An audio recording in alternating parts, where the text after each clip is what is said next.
Olá pessoal, sejam muito bem-vindos a mais um programa Educação em Evidência, né. Vocês que estão em casa já sabem, né, o principal objetivo do nosso programa é esse aqui, é o de possibilitar que tanto as instituições como os atores ligados à área da educação, à área da cultura e da arte, possam apresentar pelo menos um pouquinho daquilo que vem sendo desenvolvido em suas estruturas. E hoje, mais uma vez, nós não estamos recebendo uma instituição da nossa cidade, nós estamos recebendo um ator que durante décadas fez um trabalho diferenciado à frente da UFRN aqui em Currais Novos. Eu estou falando para vocês do professor Ítalo Andriola. Meu querido, seja muito bem-vindo ao nosso programa, viu. Vamos aqui bater um bate-papo bem descontraído, né, ainda mais saber de toda a sua história, saber que o senhor hoje é um professor adjunto aposentado da UFRN e que é escritor também, né, que já desenvolveu algumas obras, já lançou algumas obras e que esse ano eh, teve a possibilidade, mais uma vez, de abrilhantar a sociedade currais-novense com mais 3 exemplares que foram lançados. Foi assim, professor? Mas antes disso, do respira um pouquinho, toma o fôlego, para que já já o senhor vai falar disso pra gente. Mas inicialmente, eu vou pedir para que o senhor se apresente e diga para quem está em casa, quem é o professor Ítalo, hoje professor adjunto aposentado da UFRN. Fique à vontade, meu querido. Bem, eu vou começar narrando, toda a minha história de vida. Vou me deter porque o Ítalo professor, ele não foi construído do nada, né. Você tem todo um arcabouço onde você justamente trilhou para chegar justamente à universidade, chegar ao trabalho que foi desenvolvido na universidade. Muito bem. Né. Eu estudei na Escola Agrícola de Jundiaí, Escola Agropecuária de Jundiaí, né, eu pensava na época de ser um agrônomo, era o meu plano era ser agrônomo, mas terminei a Escola Agrícola de Jundiaí, vim para Currais Novos, voltei para Currais Novos e fui trabalhar com meu pai na farmácia Andriola. Então eu passei um bom tempo, trabalhando como balconista na farmácia Andriola. Passei uns 7 ou 8 anos trabalhando como balconista. Depois essa farmácia fechou, eu fui trabalhar no tijolão, material de construção, então passei também por material de construção. E nessa época eu passei no vestibular pa para administração. Eu não ia mais sair, porque a faculdade que tinha de agronomia na época era Mossoró, eu não conhecia a faculdade de agronomia de Cadore do Rocha, mas eu conhecia justamente apenas a de Mossoró, quando os alunos terminavam o técnico agropecuário e iam para Mossoró, e eu achei dificuldade de ir para Mossoró, voltei para Quarnoso, fui trabalhar na farmácia, farmácia fechou, fui para o material de construção, do material de construção fiz vestibular para administração e fui aprovado no vestibular de administração do campus de Currais Novos. Aí começa a minha relação com o campus de Currais Novos. Quer dizer, eu comecei como aluno e, portanto, fui esse. É uma coisa que eu acho que é interessante. Eu fui aluno do curso de administração. Eu vou romper um pouco aqui a cronologia, mas só para explicar como é interessante as coisas. Eu fui aluno do curso de administração, depois fui, professor do curso de administração e depois fui chefe dos professores, né. Fui chefe do departamento de Ciências Sociais e Humanas. Saí de aluno, depois me tornei professor e depois fui ser, chefe dos professores, né. Muito bem, muito bem. Mas seguinte, eu entrei no curso de administração.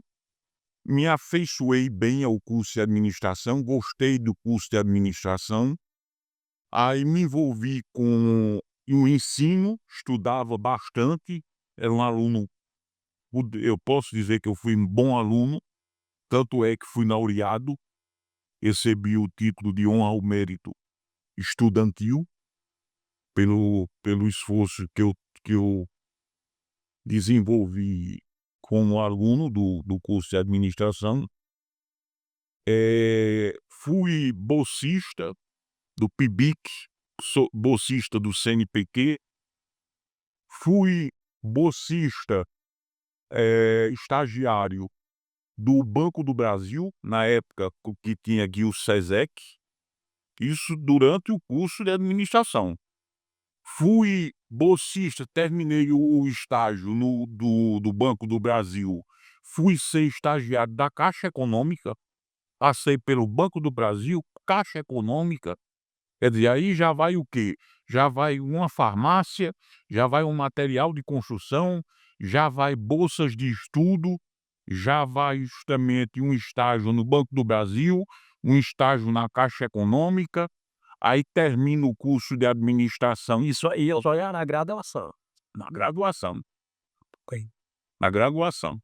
Aí termina o curso de administração sendo laureado. Aí o que aconteceu? Fui fazer um estágio curricular para terminar o curso de administração, tinha que fazer um estágio curricular. Na Coteminas, consegui o estágio curricular na Coteminas, na indústria têxtil Coteminas de Capó. E eu era responsável pelo setor de contas a pagar. Então, o setor de contas a pagar de uma indústria daquela é vultuoso. E você tomar conta, ser o único responsável pelo setor de contas a pagar, já é grandioso. E eles sempre disseram que quando terminasse o meu estágio, queriam me contratar. E terminou o contrato de estágio, eu disse a eles que tinha terminado o estágio, o curricular, e eles disseram que aguardasse, porque o superintendente, que no caso era Leão, doutor Leão, estava viajando, mas assim que ele retornasse, ele iria justamente providenciar minha contratação.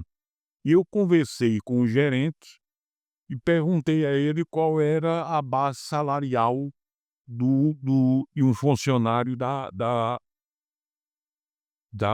Coteminas. Ele disse o seguinte: quanto é que eu queria ganhar? Eu disse: olha, eu quero ganhar 10 salários mínimos. Aí ele disse: não, isso aí uma pessoa com 10 anos de empresa é que deve estar ganhando o que você quer ganhar. Depois eu não vou esperar 10 anos para ganhar o que eu quero ganhar hoje. Aí ele disse: não, mas espere. Eu digo: não. Aí fui no setor pessoal, departamento pessoal do setor da Coteminas e mandei dar baixa na minha carteira. Deram baixa na minha carteira, cheguei para o gerente, agradeci e disse que tinha dado baixa na minha carteira. Disse: mas rapaz, você não esperou? Eu digo: não, não dá para mim não. Não, mas você podia morar aqui na Zona Norte. Eu digo: não, mas eu não quero morar aqui na Zona Norte, não. Eu quero trazer minha família para ir para a Zona Sul. Aí ele disse: mas você não devia ter dado baixa? Eu disse: não dei, já está finalizado. Aí pronto, encerrei meu contato com a Goteminas. Linda. Aí pronto, procurei, sempre fui destemido. Botei currículo embaixo do braço e saí entregando na loja de Natal, sem perder esperança. Fui, entreguei, deixei meu currículo na São Paulo Alpargatas. Eu tinha visto um anúncio que eles estavam precisando de um supervisor contábil. Aí o que acontece? Lá aconteceu um fato que esdrúxulo, que até hoje eu guardo justamente na minha mente, com um aprendizado enorme. Estavam precisando de um supervisor contábil. Quando eu cheguei lá no dia que eles marcaram para reunião, para entrevista, eu encontrei assim na faixa de umas 7 pessoas. Aí eu me sentei, aí disse bem assim: me diga uma coisa, você é formado em quê? Ele disse: contabilidade. Você, contabilidade. Você, contabilidade. Perguntei aos 7 a formação dos 7. Todos eles eram formados em contabilidade. Eu era o único formado em administração. Aí eu disse bem assim: eu não tenho esperança, não vou nutrir esperança, porque todos eles são formados em contabilidade. O cargo é para supervisor contábil. O que é que um administrador está fazendo aqui? Eu também. Aí eu disse: "Mas eu vou ficar para entrevista". Aí me chamaram, eu entrei, ele disse, olhou meu currículo, disse: "Seu currículo para academia é muito bom, mas para a gente aqui não serve, porque você não tem experiência". Aí eu tá certo, aí eu fechei a porta e disse: "Creio". Voltei: "Doutor, como é que o senhor quer que eu adquira experiência se o senhor não me dá a oportunidade de adquirir?". Aí ele olhou assim e disse: "Vou pensar no seu caso". Quem foi o supervisor, contratado? Eu. Fui contratado. O cargo mudou de supervisor contábil para supervisor administrativo. Muito bem, Eles mudaram. muito bem. Mas se eu não tivesse tomado a frente, eu tinha baixado a cabeça, tinha ido embora, pronto, até hoje não tinha passado pela São Paulo Alpargatas. A São Paulo Alpargatas, na época, estava passando de tecido para calçados. Muito bem. E a parte administrativa estava totalmente desestruturada, e eu tive que estruturar toda a parte administrativa da São Paulo Alpargatas. Criar o setor de recebimento, criar o setor de faturamento, criar o setor contábil, criar o setor de contas a receber, criar o setor de contas a pagar e criar todos os setores. E foi o que eu fiz. Muito bem. E quando eu desenvolvi esse trabalho e o setor administrativo estava funcionando, eu fui aprovado, eu concorri justamente a um teste da ANPAD, que é a Associação Nacional dos Cursos de Pós-Graduação em Administração. Eu concorri a um teste e fui aprovado e me chamaram para o mestrado em administração da UFRN. Aí lá vai voltar de novo para a UFRN. A UFRN não queria sair de mim Só que desta vez, não como mais graduado, isso como com mestre, fazer mestrando, né, tentar fazer o mestrado. Aí o gerente da São Paulo Alpargatas retornou de São Paulo, eu era supervisor, chegou o gerente, aí disse: "Rapaz, futuramente quem vai ficar aqui no meu lugar é você, não saia não". Eu disse: "Não, eu quero a academia". Aí fui fazer o mestrado. E durante esse mestrado eu apresentei trabalhos a nível nacional, aí congressos justamente internacionais, tal, participei e e foi se fixando na UFRN. se fixando na UFRN. Não consegui bolsa de estudo, eh, inicialmente não tinha bolsa de estudo, eu já era na época casado, na época tinha uma filha. Muito bem. E como justamente me sustentar, aí é onde eu tive o aparato da família. Eles me apoiaram e me ajudaram bastante para que eu justamente pudesse continuar no mestrado. Tudo bem. Aí terminei o mestrado. Quando estava terminando o mestrado, um professor em ensino, meu professor, estava na secretaria do mestrado, disse: "Ítalo, vai surgir uma vaga para informática na empresa no campus de Currais Novos, no campus de Currais Novos". Aí eu disse bem assim: "Pronto, eu vou fazer a seleção". Fiz a seleção, fui aprovado. Pronto, aí já passei de mestrando, como mestre já, passei a ser professor da UFRN. Da UFRN. Mas vinha com ele na UFRN. Aí eu vi na UFRN, continuo e se fortalece cada vez mais. Eu também. Né? Aí pronto, eu entrei na universidade, quando eu estava já com uns 6 meses de universidade, surge um concurso para o UFRN em Natal, a ser professor em Natal, lembro até hoje, de engenharia da profissão. Aí o que acontece? Eu disse: "Eu vou me inscrever, vou me inscrever". Aí só tinha inscritos eu e outra pessoa. Aí, nos corredores, o boato era de que ia passar era outra pessoa. Aí, os boatos eram que era de outra pessoa, porque ele tinha um fast food, no Natal Shop, e tinha experiência na área de produção, não sei o que mais nada, tal. Aí eu procurei a coordenadora do curso e disse: "Olha, eu quero saber se já é cartas marcadas, porque o boato que tem nos corredores é que quem vai ser aprovado é fulano e tal, e que se é ele que vai ser aprovado, eu não vou nem me submeter à seleção". Ela disse: "Não, eu garanto de que não vai haver isenção, por nossa parte". Tá certo. Mas só o que foi que aconteceu? Uma das professoras que estavam fazendo parte da comissão de Natal, fez parte da comissão de currais novos e foi quem me aprovou também. Ela já sabia que eu estava aprovado e já era professor lá. Então, para ela, era melhor aprovar um cara que estava sem vínculo nenhum com a universidade do que eu, que já estava trabalhando e tinha vínculo com a universidade.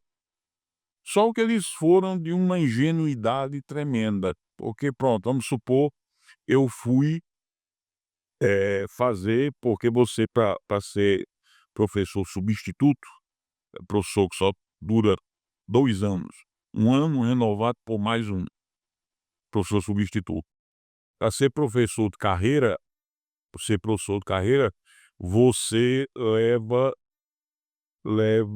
você faz uma prova didática, que é justamente escrita, escolhe um tema lá e você escreve. Tem a prova justamente de títulos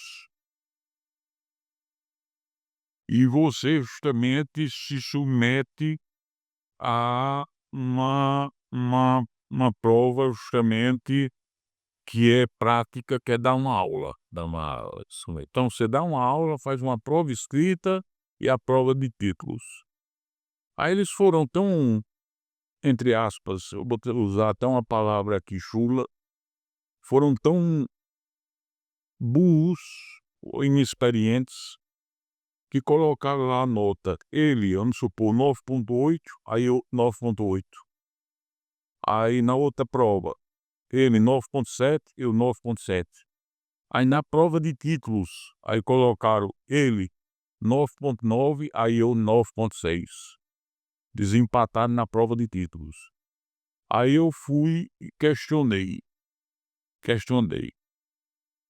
Como é que três pessoas, avaliando 2 candidatos, vão dar a mesma nota para uma prova, vamos supor, de título, tudo bem, porque título é título, ou você tem ou não tem. Mas uma prova didática que você justamente escreveu e 2 pessoas vão ler e vão dar a mesma nota. É inumanamente impossível. Quer dizer, você lê, você tem uma visão daquilo diferente da outra pessoa. Muito bem. Aí eu pensei em entrar na justiça, meu irmão disse: "Se acalma, você não está trabalhando em Quarnol? Fique em Quarnol, é sua cidade, fique lá". Aí pronto, fiquei. E comecei a desenvolver meu trabalho no campus de Quarnolos. Aí foi onde eu passo de professor para chefe dos professores. Chefe dos professores. Isso ainda no mestrado ainda. Não, já tinha terminado o mestrado e já tinha entrado na universidade. Muito bem, muito bem. Já tinha entrado na universidade. Aí já estava como professor mestre, Mestre. um mestre com mestrado. Muito bem. Porque na época você só entrava para a universidade se tivesse o título de mestre. Era o pré-requisito mínimo. Muito bem. Hoje em dia você só entra na universidade se tiver o título de doutor. Por que o que acontece isso? Eles fizeram isso. Porque antes o cara entrava com o título de graduação apenas, aí ele era professor auxiliar. Aí logo ele pedia afastamento para ir fazer mestrado. Aí quer dizer, era mais 4 anos sem haver professor. Entendo. Você contratava um professor para ele passar 4 anos fora. Isso ia onerar muito, né. E onerar e ter que contratar professor substituto para ficar no lugar daquele professor efetivo. Muito bem, muito bem. Aí o que acontece, eh, você hoje você só antes você só contratava, na época que eu entrei, mestre, porque você entrava, já era mestre, acabou-se. Muito, né. Aí hoje já só entra com doutorado, porque antes você entrava com título de mestre, com pouco tempo pedia para sair para fazer doutorado, passava 4 anos fora e tinha que contratar um professor. Aí agora não, você entra com título de doutor, pronto, acabou-se, não tem mais para sair para canto nenhum. Aí eu entrei com um mestre, fui chefe de departamento, do departamento de Ciências Sociais e Humanas, consegui informatizar toda a o campus de Currais Novos, coloquei o grafo-sal genérico, os professores já puderam lançar notas, disciplinas, cadastrar disciplinas, excluir disciplinas, fazer o que quiser no sistema. Fazia a mesma coisa que o sistema de Caicó e de Natal fazia. Então era o ponto de presença da internet, onde eu fui, coordenador desse ponto de presença da internet enquanto eu estive no campus de Currais Novos. Muito bem. Aí criei o laboratório de informática, desde as bancadas, de colocar as bancadas, a conseguir os computadores para montar justamente esse campus. Peguei uma televisão de 29 polegadas, botei uma placa de vídeo, ficava passando a imagem de um servidor para ele e dava aula no laboratório de informática com essa televisão de 29 polegadas. À época não se falava em data show, né. Aí o que acontece, tinha essa cisterna, eu enchia de água e bombeava água para a caixa d'água, resolvi o problema de água do campus de Currais Novos. Então o senhor transformou a estrutura da UFRN, na época, né, e supriu todas a as necessidades. E o doutorado? Aí o que foi que aconteceu? Doutorado é um grande arrumadinho. Você entra num doutorado, para você entrar num doutorado, você tem que ter muita sorte e tem que ter muita, como é que eu posso dizer? Você tem que ter muito contatos, tal, para conseguir justamente entrar. Eu tive uma experiência que eu mandei meu projeto de doutorado para São Paulo, foi aprovado, eh, eu fui para São Paulo, para a USP, cheguei lá no dia da entrevista, aí vi uma cena lá que eu vi, eu digo: "Não, é só arrumadinho, é só balela aqui". O professor, a gente esperando no corredor na época, eh, o eu muito tenso, tal, pra lá e pra cá, e pra lá e pra cá. Aí chega o professor, aí vai entrando, aí tá na porta, assim, um aluno sentado, ele diz: "Opa, rapaz, tudo bem? Como é que vai, Paulo?" Aí ele diz: "Rapaz, tá tudo bem, só tem um errozinho aí no meu nome".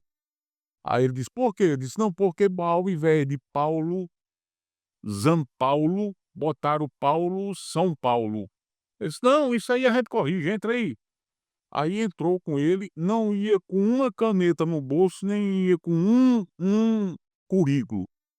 Aí o que foi que aconteceu? Entrou, daqui a pouco esse cara sai, eu corri atrás dele. "Ei, o que foi que ele perguntou a você?" Aí ele pegou e disse assim: "Se eu tinha disponibilidade", eu digo: "Isso não é critério, porque disponibilidade, se você perguntar aqui quem tem disponibilidade, todo mundo vai dizer que tem, porque quem é que vai dizer que não tem disponibilidade? Tá pedindo para ser reprovado, não é verdade?" É verdade. Aí eu disse: "Tudo bem", eu entrei, Já foi com a palavra, quando ele antes dele perguntar, o senhor já ia dizer: "Eu tenho disponibilidade". eu tenho disponibilidade. Aí eu disse: "Professor, eu posso falar sobre meu moído?" "Não, espera aí, você tem filho, você é casado, você não sei o que maná, pá-pá-pá, tem casa, mora onde?" Eu digo: "Rapaz, eu posso falar sobre meu projeto?" Aí ele pegou e disse: "Fala aí, sabe aquele fala aí bem? Eu digo: "Professor, me diga uma coisa, quais são minhas chances de ser aprovado nesse doutorado?" Ele disse: "Não, são imensas, são grandes." Tá certo, aí saí, quando saiu a lista, procurei meu nome, nada. Aí o nome de Zampolo na frente, encabeçando.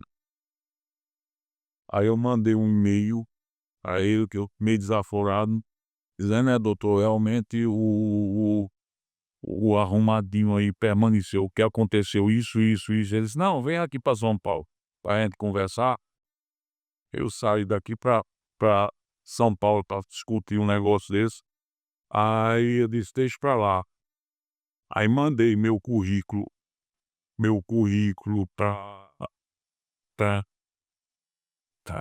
Não, vá, vamos embora. mandei meu currículo pra, Recife, no Cefis, era sociologia, doutorado em sociologia, aí fui aprovado, aprovado. Aí comecei a fazer o doutorado lá, isso sem bolsa também, mas tinha o salário da universidade, Dava para conciliar. dava pra conciliar. Aí, comecei a fazer lá e foi apertando as coisas, apertando, a família já tinha 3 meninos já nessa brincadeira. Aí eu disse: "Não, eu vou voltar para Natal." Aí Natal tinha doutorado em ciências sociais, aí eu pedi remoção pra de Recife para Natal, aí eles concederam, aí eu terminei meu doutorado e Natal. Realmente eu terminei meu doutorado em Natal. Aí voltei para fazer,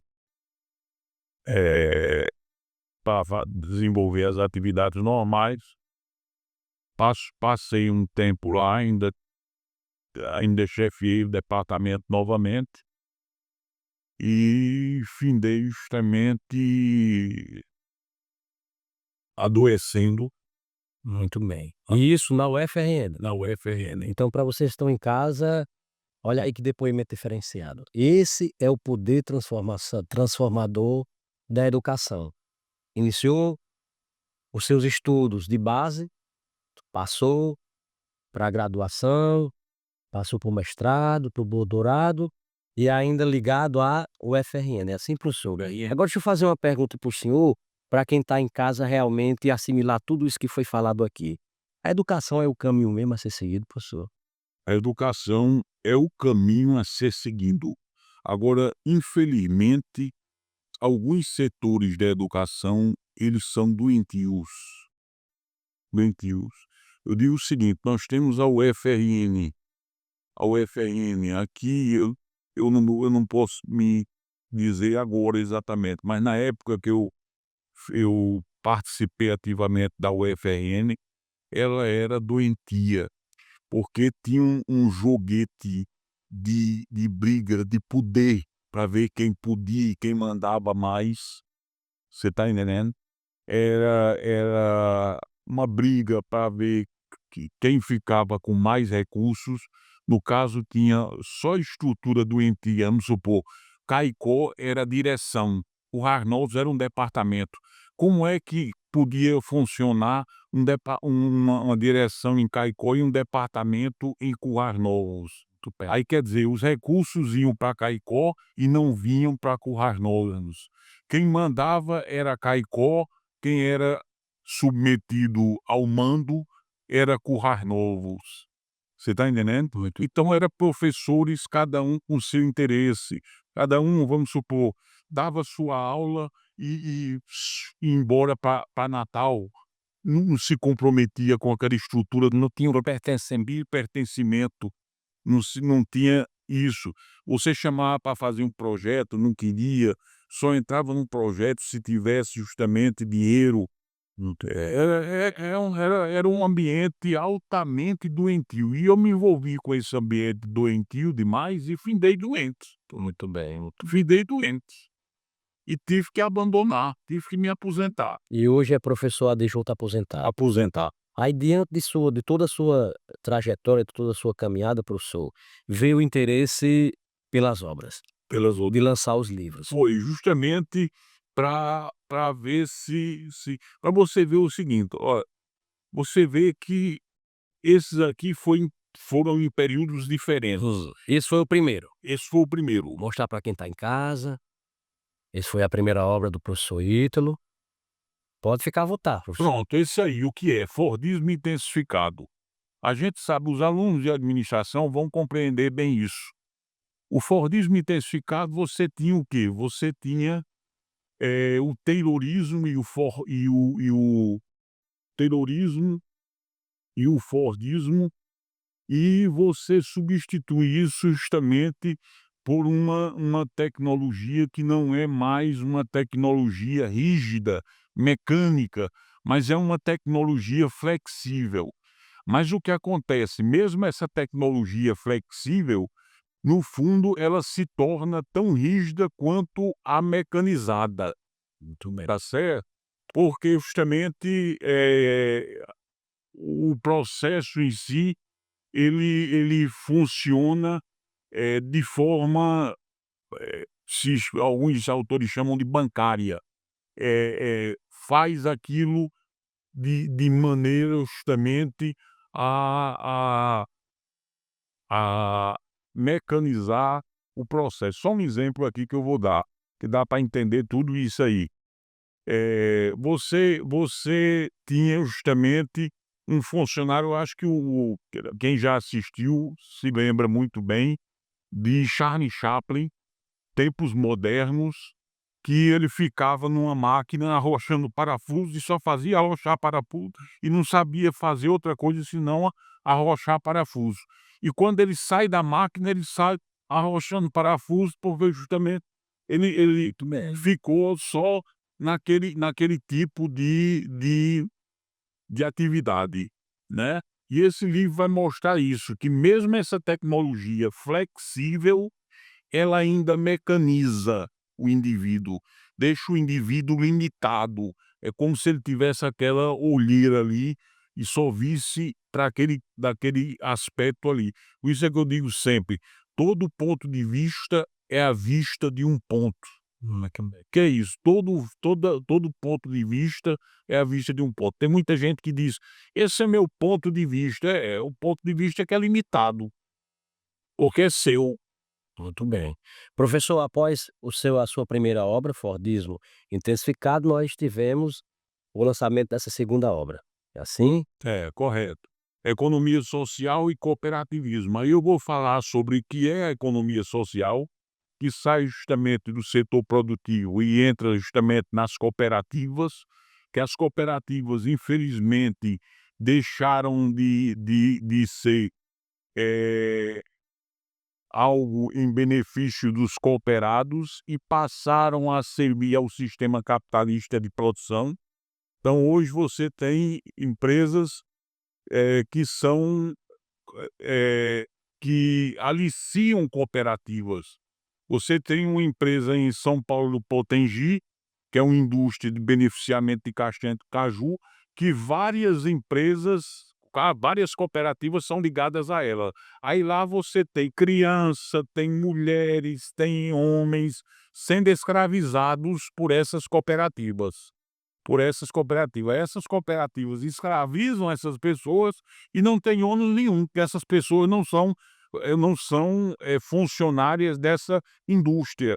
Elas trabalham para essas cooperativas, aí se beneficiam justamente do trabalho das cooperativas para enriquecerem. Professor Ítalo, essa é a sua terceira obra, é assim? Eu tenho maior admiração por essa daí, que é Vozes e Margens da Exclusão. Foi um trabalho, eu estava em casa e disse: "Eu vou trabalhar com o lixão, e ver o que é o trabalho do lixão". Então você vê ali pessoas comendo lixo, se alimentando de lixo, né. Você vê justamente crianças naquele lixo, e eu coloco também algumas falas deles falando sobre vida, sobre emprego, sobre perspectivas de vida, de trabalho. Então é algo que só quem sabe é quem foi lá e viu, Muito bem. Muito bem. o trabalho dele, né. Professor, aí veio a sua quarta obra, que foi justamente as inovações tecnológicas. Inovações tecnológicas e mudanças no mundo do trabalho. Como as tecnologias mudaram o mundo do trabalho, Muito bem. né. As tecnologias justamente, elas dinamizaram o mundo do trabalho e fizeram que o mundo do trabalho se tornasse cada vez mais mecanizado. Muito bem. Você tem, eh, as máquinas que elas substituíram o homem e causaram o desemprego.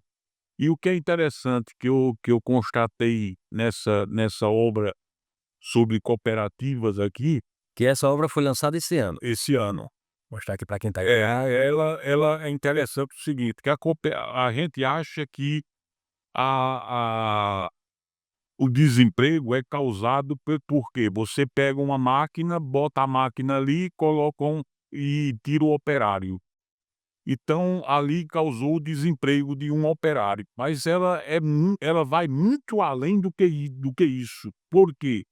Você pega, vamos supor, uma máquina e que ela agora é automática. Então, o que acontece? Ao invés de ter um operário operando uma máquina, você tem um operário que opera 2, 3 máquinas. Então aí já houve o desemprego de 2, 3 pessoas. E agora, para acabar de completar, ainda tem um desemprego, que é o desemprego causado pela não criação de novos postos de trabalho. Por que a não criação de novos postos de trabalho?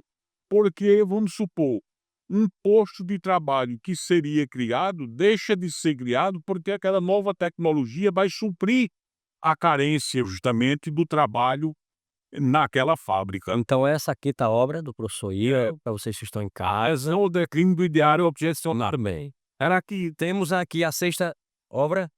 Homo máquina vai mostrar justamente de que forma o homem se tornou um apêndice da máquina. Muito bem, muito bem. E para a gente finalizar, nós temos a Autogestão e racionalidade. cara, nós falou sério uma obra, Vai mostrar, lançada esse ano. lançado esse ano. Vai mostrar justamente de que forma a autogestão, na forma de cooperativas, se relaciona com as racionalidades, que deve ser racionalidade baseada no êxito, no desempenho e não apenas nos aspectos racionais. Tu vê, ô professor, me diga uma coisa, caso alguém queira adquirir esses 3 exemplares que foram lançados este ano, que eu acho que os 4 primeiros não tem mais exemplar, né. Agora, por exemplo, caso alguém queira adquirir esses 3 exemplares que foram lançados esse ano, e tem disponibilidade desses exemplares? Mas aí não tem, porque na verdade esses exemplares foram publicados, 2.500 exemplares de cada um.